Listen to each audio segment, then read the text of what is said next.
মানে একদম রেস্টুরেন্ট স্টাইলে যদি আপনি কফি বানাতে চান তাহলে এভাবে বানাবেন। দেখেন ক্রিমটা মানে একদম কি সুন্দর একটা ক্রিম হয়েছে, মানে বোঝা যাচ্ছে কিনা আমি জানি না। এখানে এই যে হয়েছে, এখানে ক্লিক করে নাও। এই দেখেন, দেখছেন? এটা আমি কিভাবে করছি, জাস্ট 2 মিনিট এরকম করবেন। এখানে 1 চামচ কফি নেবেন, আর যতটুকু চিনি খেতে চান ততটুকু চিনি নিয়ে, আমি এখানে 1 চামচ চিনি নিছি কারণ আমি চিনি অ্যাভয়েড করতেছি সেজন্য। তো কফির সাথে আসলে কাপ অনুযায়ী চিনি কতটুকু নেবেন, নিয়ে 1 চামচ অথবা 1.5 চামচ পানি, গরম পানি হলে ভালো হয়। হ্যাঁ, গরম পানি, অল্প একটু পানি, 1 চামচ, মানে চিনি বা কফি যতটুকু নেবেন সেই পরিমাণ পানি নেবেন। গরম পানি নেবেন, ঠান্ডা পানি নিলেও হয়। নেওয়ার পরে জাস্ট এরকম 2 মিনিট করবেন। 2 মিনিট করার পরে দেখেন কফিটার অবস্থা কি, ভিতরে দেখা যাচ্ছে না? হ্যাঁ, এই দেখেন একদম সুন্দর ক্রিম হয়ে গেছে, একদম কি বলে ওইটাকে, রেস্টুরেন্টের মতো ওরকম হয়ে গেছে। তো এখন আমি এটা জাস্ট এটার মধ্যে মিল্কটা দিয়ে দিব।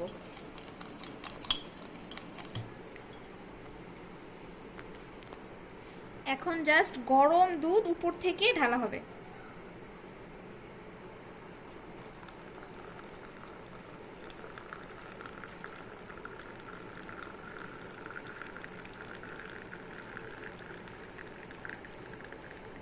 ব্যাস, ক্রিমটা এরপর আস্তে আস্তে উপরে হয়ে যাবে। এখন ক্রিমের টেক্সচারটা দেখো, দেখেন কি সুন্দর কফি হয়েছে একদম।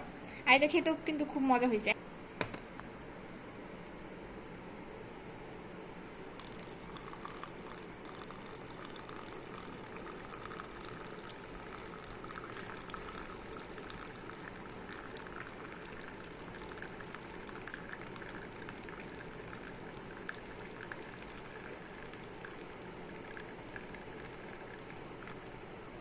জাস্ট তুমি কারেক্ট দিব না, হয়ে গেছে।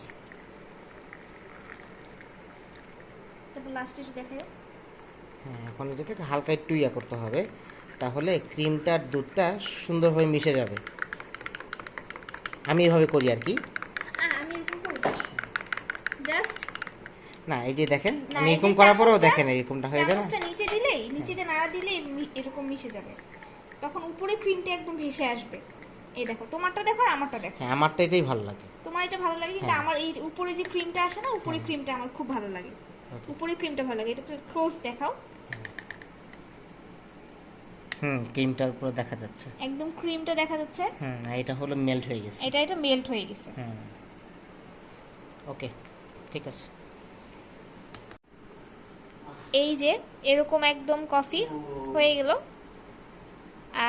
এই যে বাম সাইডেরটা হচ্ছে আমার, আর ডান সাইডেরটা হচ্ছে আপনাদের ভাইয়ারটা। ও এরকম মেল্ট করা কফি পছন্দ করে, আর আমারটা হচ্ছে একটু পুরো ক্রিম থাকবে, সেটা আমার ভালো লাগে। তো এই ছিল আজকের মতো। আপনারাও চাইলে এরকম রেস্টুরেন্ট স্টাইলে বাসায় কফি তৈরি করে ফেলতে পারেন।